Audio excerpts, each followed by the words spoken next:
আসসালামু আলাইকুম রহমতুল্লাহি ওবরকাতুহু। সম্মানিত দর্শক, আজকের যে বিষয়টি নিয়ে আলোচনা করব এটার তেমন কোনো সিরিয়াস বিষয় নয়, অনেকটা ফোক ফ্যান্টাসি প্রকৃতির। আমাদের দৈনন্দিন জীবনে আমরা প্রায় খুব সিরিয়াস কথাবার্তা বলি, ভীষণ রকম সিরিয়াস। তো সে সকল সিরিয়াস কথাবার্তার কারণে আমাদের কিন্তু আসলে অনেকের অনেক রোগবালাই হয়ে যায়। কাজে জীবনে বিনোদনের দরকার আছে, একটু রং তামাশার দরকার আছে, ঠাট্টা মশকরার দরকার আছে, একটু খোঁচাখুচি করার দরকার আছে। যেমন ধরুন, এই যে এখন তারেক রহমান সাহেবকে নিয়ে যে হাস্যকর কতগুলো স্লোগান দেয়া হয়েছে। অনেকে রাগ করেছেন, রাগ হলে ভালো হয়, রাগ হলে শরীরের অনেক ময়লা আবর্জনা নষ্ট হয়ে যায়, জীবাণু মরে যায় যারা রাগ হন। আবার এই স্লোগান দিয়ে একদল তো মহা খুশি যে তারা একেবারে লঙ্কা বিজয় করে ফেলেছেন, দিল্লি বিজয় করে ফেলেছেন। তারেক রহমানের যাকে বলে এটা করেছেন ওটা করেছেন, তো এটা একটা বিরাট বিজয়, আলেকজান্ডারের পারস্য বিজয়ের চাইতেও মহাবিজয়। তো কাজেই লেট দেম প্লে, তাদেরকে আনন্দ করতে দেন, ফুর্তি করতে দেন। আমাদের এই সমাজে এখন এই যে রাজনীতি নিয়ে কোনো অবস্থাতেই শেখ হাসিনাকে বাদ দেওয়া যাচ্ছে না, তারপরে আওয়ামী লীগকে নিয়েও বাদ দেওয়া যাচ্ছে না। কোথায় ওবায়দুল কাদের সাহেব কি বললেন সেটাও এখনও পর্যন্ত ওবায়দুল কাদের সাহেবের সেই বক্তব্যগুলো ভাইরাল হয়ে যায়। তিনি সম্ভবত ইদানিং মোষ রেখেছেন, তো মোষ রেখে তিনি হয়তো কাঁপা কাঁপা গলায় কিছু বললেন, ইউনূসকে ছাড়া হবে না, ইউনূসকে আমি দেখে দেব। আর এই কথা শুনে বাংলাদেশে দেখা গেল বিশাল প্রতিক্রিয়া।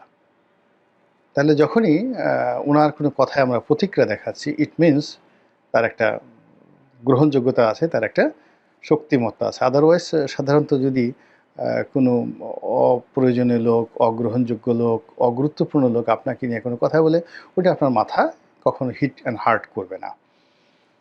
তো একইভাবে আমরা এই রাজনীতিতে আওয়ামী লীগকে বাদ দেওয়া যাচ্ছে না। ঘুরে ঘুরে নৌকার কথা আসছে, ঘুরে ঘুরে আওয়ামী লীগের কথা আসছে। তো এটা নিয়ে একটা ভিন্ন আলোচনা করব। দ্বিতীয় বিষয়টি সেটা হলো শেখ হাসিনা। তো শেখ হাসিনাকেও আমরা বাদ দিতে পারছি না। যেভাবে শেখ হাসিনার জমানাতে তারেক জিয়া, খালেদা জিয়াকে তারা বাদ দিতে পারেননি। তারা গালি দিতে গেছেন, অশ্লীল শব্দোচ্চারণ করেছেন, রাগারাগি করেছেন। কিন্তু শেষমেশ দেখা গেল যে তাদের মুখেই মূলত বিএনপি বেঁচে ছিল। বিএনপি তাদের কর্মকাণ্ড করার চাইতে এই ধর ধর ধর, আওয়ামী লীগের লোকজন বলতো ধর ধর ধর, কাদেরকে ধর, বিএনপি লোকজন বিএনপির নাম জেনে গেল, সঙ্গে সঙ্গে বিএনপির প্রতি তাদের একটা আগ্রহ জন্ম নিল। মানুষ নিষিদ্ধ জিনিসের প্রতি আগ্রহ থাকে। তারপর হলো মামলা দে, মামলা দে, এই মামলা দেওয়ার পরে লোকজন কাদেরকে মামলা দিল তাদের প্রতি সহানুভূতি হলো। এরপরে সংসদে দাঁড়িয়ে তারেক রহমানকে গালাগাল করলেন যে ধরে নিয়ে আসবো, বেটা ফাজিল, ওখানে বসে বসে বড় বড় কথা বলো, শক্তি থাকে তো আয় বাংলাদেশে। তো এই কথা বলে আর মানুষজন তারেক জিয়া সম্পর্কে একটু উকিঝুঁকি মারে যে কে এখানে শেখ হাসিনা এরকম কিছু কেন করছে, সে কি আসলে খুব শক্তিশালী, যে একেবারে স্বয়ং শেখ হাসিনাকে উত্তেজিত করে ফেলছে। তো একইভাবে এখন শেখ হাসিনাকে নিয়ে যত কিছু বলা হচ্ছে, তাকে ধরে আনা হবে, ভারতের কাছ থেকে তাকে প্রত্যাবাসনের যে ব্যবস্থা করা হবে, তাকে ফাঁসিতে লটকানো হবে, এই কথা যেভাবে বলছেন। আর ওদিকে উনিও নানা রকম অডিও সেই রিপোর্ট একটার পর একটা ছেড়ে দিচ্ছেন। একবার বলছেন যে কাউকে ছাড়া হবে না, পাই পাই করে যাকে বলা হয় সমস্ত কিছু আদায় করা হবে। ডক্টর মোহাম্মদ ইউনূস সম্পর্কেও তিনি একেবারে আগের মতোই আরও বিক্ষুব্ধ যে এইবার যদি তিনি সুযোগ পান, ইউনূস সাহেবের যে কী করবেন, তো সেটা কি হবে। মানে তার বক্তব্য শুনলে বোঝা যায় যে এইবার ইউনূস সাহেবকে পেলে যেভাবে কাপড় চিপড়িয়ে পানি বের করে, ধরেন একটা লুঙ্গি বা একটা গামছা আপনি পানিতে ভিজালেন, এখন ওটাকে আপনি পরে থাকবেন, তো ওটাকে যতটা সম্ভব শুকানোর জন্য আপনি যত চিপড়িয়ে পানি বের করেন, ঠিক ওইরকমভাবে ডক্টর মোহাম্মদ ইউনূসকে তিনি চিপড়াবেন।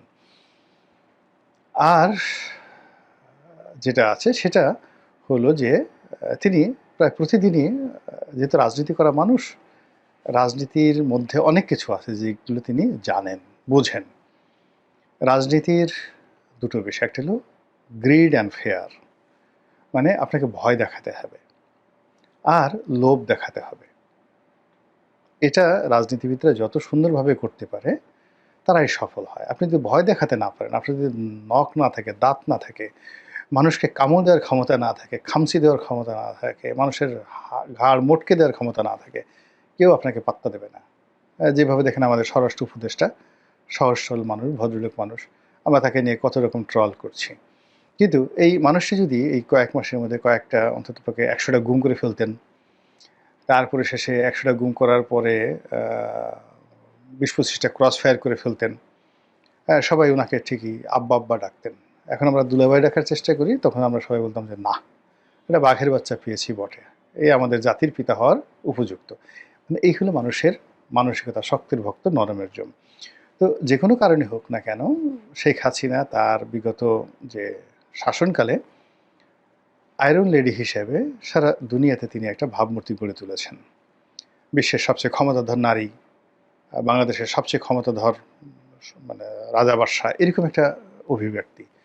তারপরে শেষে বাঘে ধরলে বাঘে ছাড়ে, কিন্তু শেখ হাসিনা ধরলে শেখ হাসিনা ছাড়ে না।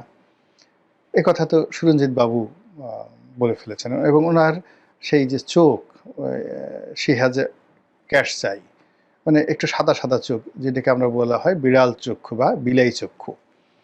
তো এই ধরনের যাদের চোখ বিড়াল চক্ষু, তারা খুব মানে রাগী হন, জেদি হন, প্রতিহিংসা পরায়ণ হন এবং ক্ষমা করেন না। মানে ভুলে যান, যেমন 111-এর কথা বলছেন যে আমি সেই তাদেরকে ক্ষমা করেছি কিন্তু আমি ভুলবো না, কিন্তু আলটিমেটলি তিনি ভুলেনও নাই, ক্ষমাও করেন নাই। একাগারের সময় তার দলের যে সমস্ত লোকজন তার সাথে বেইমানি করেছে, প্রত্যেকটাকে বাপের নাম ভুলিয়ে দিয়েছেন। সবগুলার চাপা ঠাপা সব কিছু 12টা বেজে গেছে। মানে আমি 2-4 জনের নাম বলবো না, যেহেতু এখন সবাই খুব বিপদের মধ্যে আছেন। এই ছাত্রলীগের পোলাপান দিয়ে দেখা গেল যে অনেক বড় বড় নেতা, তাদের পাঞ্জাবি ছিঁড়ে দেওয়া হয়েছে, গালের উপর চড় থাপ্পড় মারা হয়েছে। এখন ওই কথা তারা বলতে পারবে না যে আমরা এইভাবে চড় থাপ্পড় খেয়েছি, এবং এই জিনিসগুলো করা হয়েছে। তো এরকম মানে যারা ক্যাশ চাই তাদের মধ্যে এই জিনিসগুলো থাকে। ফলে কি হচ্ছে, শেখ হাসিনার প্রত্যাবর্তন নিয়ে বা তার ফিরে আসা নিয়ে যতদিন তিনি জীবিত আছেন, সুস্থ আছেন এবং দিল্লিতে বসে হুমকি ধামকি দিচ্ছেন এবং নানা রকম কথাবার্তা বলছেন, ততক্ষণ পর্যন্ত তার যারা প্রতিদ্বন্দ্বী তারা কিন্তু কেউ মানে এটাকে ইগনোর করতে পারছেন না। শেখ হাসিনার ভয়টাকে কাটিয়ে উঠতে পারছেন না। একজন নেতা, একজন নেতা, বেশ বড় নেতা, এখন খুব ভালো পর্যায়ে আছেন, জাতীয় পর্যায়ের নেতা। তো তিনি আমাকে একদিন বললেন যে যখন শেখ হাসিনার কথা শুনি, বুকের মধ্যে কেমন যেন একটু ধুক ধুক ধুক ধুক করে, এখনো ভয় লাগে। এবং যখন ওনার ফিরে আসার বিষয়ে খুব বেশি আলাপ আলোচনা হয়, সেই রাত্রে ঘুমাতে পারি না। Is the reality. তারপর শেখ হাসিনার জমানাতে বিএনপির খুব বড় একজন নেতা একটা পারিবারিক অনুষ্ঠানে দেখা হলো। তো আমি তাকে যখন ৬ মাস আগে দেখেছিলাম, যখন আমার দেখা হলো তার ৬ মাস আগে, তিনি বেশ নাদুস-নুদুস ছিলেন, ভুঁড়ি ছিল। তো হঠাৎ দেখলাম যে একেবারে শুকিয়ে কাঠ হয়ে গেছে। আমি বললাম যে, "ভাই, আমরা এত চেষ্টা করে শুকাতে পারি না, আমাদের ভুঁড়ি শুধু বেরিয়ে যাচ্ছে। আপনি এত মানে হঠাৎ করে এত আপনার ওজন কমলো কী করে?" আমি পজিটিভ অর্থে বললাম। তো সে মুচকি হেসে বলল, "থ্যাঙ্কস শেখ হাসিনা।" শেখ হাসিনার ভয়ে আমি শুকিয়ে গেছি। এই যে আমার দুর্নীতি দমনের দিয়ে আমার যে ফাইলগুলো টান দিয়েছে, আমাকে কয়েকটা মামলা-টামলা দিয়েছে, এই টেনশনে আমি একেবারে শুকিয়ে দেখো কাঠ হয়ে গেছি। এজন্য যদি তোমার ধন্যবাদ দিতে হয় তাহলে শেখ হাসিনাকে ধন্যবাদ দাও। থ্যাঙ্কস শেখ হাসিনা। তো এরকম ঘটনা শেখ হাসিনার জমানাতে ঘটেছে। আর শেখ হাসিনার চলে যাওয়ার পরে ওই যে বললাম আরেক নেতা বলছেন যে যখনই শুনি যে সে যাকে বলা হয় আসছে, তখন একটা ভয় কাজ করে। তো এটা নিয়ে চলেন একটু কল্পনা করে, একটা ফ্যান্টাসি করে। ধরেন যমুনাতে ডক্টর মোহাম্মদ ইউনূস বসে আছেন, তার সঙ্গে সবাই মিটিং, একেবারে খুব গভীর মনোযোগ সহকারে একনেকের মিটিং করছে। তো হঠাৎ করে দেখা গেল যে রাতে বা বিকালবেলা পেছন থেকে কেউ বলে উঠল ভুকা বা কুক। আমরা পলাপুলি খেলি না, কুক। তো সবাই একটু তাকালো, সবাই একটু তাকালো যে শব্দটা চেনা চেনা মনে হয়, কুক দিল কে? তো আবার বললো যে না, হয়তো ভুল শুনছি, এতগুলো সিরিয়াস মানুষ, চারিদিকে এতগুলো পুলিশ, এতগুলো আর্মি দাঁড়িয়ে আছে, ওয়েল সিকিউরড এলাকা, এখানে কুক দিবে কে? কুক দেওয়ার মতো এখানে তো কেউ নেই। তখন আবার যার যার মতো করে এই ফাইলে মনোযোগ দিয়ে আলাপ আলোচনা হলো। And after 5 minutes again cook, ভুকা। এখন সবাই সবার মুখের দিকে তাকাচ্ছে, সবাই সবার মুখের দিকে তাকাচ্ছে, দৃশ্যটা চিন্তা করেন। কিন্তু কেউ বলতে পারছে না, বয়স্ক মানুষ, যে আমরা এখানে এই অবস্থাতে আছি, আমাদের সঙ্গে তো কুক, পালাফুলি, ভোকা এই কথাগুলো আসলে যায় না, কিন্তু শব্দগুলো হচ্ছে। এটা কি ভূতে ভূতে করছে না, প্রেতে করছে না, জিনে করছে? তো এগুলো নিয়ে মুখ চাওয়াচুই হচ্ছে। তো হঠাৎ দেখলো গেল যে তারা যে রুমে বসে আছে ওর পর্দাটা নড়ছে, পর্দাটা নড়ছে আর শব্দ হচ্ছে। তো সঙ্গত করেন যখন পর্দা নড়ছে তখন বোঝার চেষ্টা করেন যে সকলের হাঁটুর অবস্থা কি হবে বা হাতের অবস্থা কি হবে। কেউ যদি ধরেন একটু পানি খেতে চায়, গ্লাসটা উঠানো তার জন্য মানে কতটা কঠিন একটা বিষয় হয়ে যাবে। একটা সিনেমাতে দেখেছিলাম হুমায়ুন ফরিদি। তো হুমায়ুন ফরিদি বসের সামনে বসে আছে, পানি খাবে আর কি, কিন্তু ভয়ে তার হাত ঠক ঠক ঠক ঠক করে কাঁপছে। তো এখন সেই বস জিজ্ঞেস করছে যে আপনার হাত এত কাঁপছে কেন? তো হুমায়ুন ফরিদি বলছে যে কাঁপাকাঁপির দেখছেন নাকি, আমি তো এখনো গ্লাস ধরিনি, গ্লাস ধরার পরে কাঁপাকাঁপি যে কি এটা আপনি টের পাবেন আর কি। অসাধারণ একটা অভিনয়। তো এরকম পর্যায়ে দেখে মনে হলো যে একটু পানি খাই। তখন হাতের অবস্থা কি, এবং যাদের একটু বয়স্ক 70-এর উপরে যাদের বয়স আছে তাদের অবস্থা কি হবে। তারপরে পর্দা খুলে দেখা গেল সেখান থেকে সত্যিকার অর্থে শেখ হাসিনা বের হয়ে আসছেন। জাস্ট একটা ফ্যান্টাসি। কল্পনা করেন তো যে ওখানে পরিস্থিতিটা কি হবে, তারা কে কি কথা বলবেন, তাদের চেহারা কেমন হবে। এবং ওখানে ধরেন এত সুন্দর করে হাসেন আমাদের রেজওয়ানা, উনি যে হাসেন ওনার চেহারাটা তখন কেমন হবে। একেবারে জাস্ট ওখান থেকে বেরোলে একটু চিন্তা করেন, কল্পনা করতে তো কোনো অসুবিধা নেই। বা ডক্টর মোহাম্মদ ইউনূস তো চেয়ারে বসে আছেন, গম্ভীর থাকেন, বেশি একটা হাসেন টাসেন না। তা হঠাৎ করে উনি দেখলেন এই দৃশ্য দেখলেন। তারপরে শেষে অন্যান্য যারা লোকজন আছেন, আমাদের স্বরাষ্ট্রমন্ত্রী মহোদয়, উপদেষ্টা মহোদয়, তিনিও তো বৈঠকে থাকেন, তিনিও দেখলেন।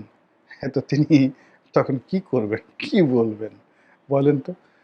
তো এই যে অবস্থা, আমরা আলাপ আলোচনা করছি শেখ হাসিনাকে নিয়ে, এটা এই যে যে কথাটা বললাম, এটা আপনার কাছে যতই ফ্যান্টাসি মনে হোক না কেন, আপনার কাছে যতই এটা হাস্যকর মনে হোক না কেন, কিন্তু বাস্তবে যারা শেখ হাসিনার অপোজিটে দাঁড়িয়ে আছেন, প্রতিদ্বন্দ্বী হিসাবে, শত্রু হিসাবে, আমি যেটা দুষ্টামি করে বললাম, হাসতে হাসতে যে কথাগুলো বললাম, এগুলো তাদের অনেকের নিকট এই শব্দগুলো বা শেখ হাসিনা নামক শব্দটি রীতিমতো ভয়ানক দুঃস্বপ্ন।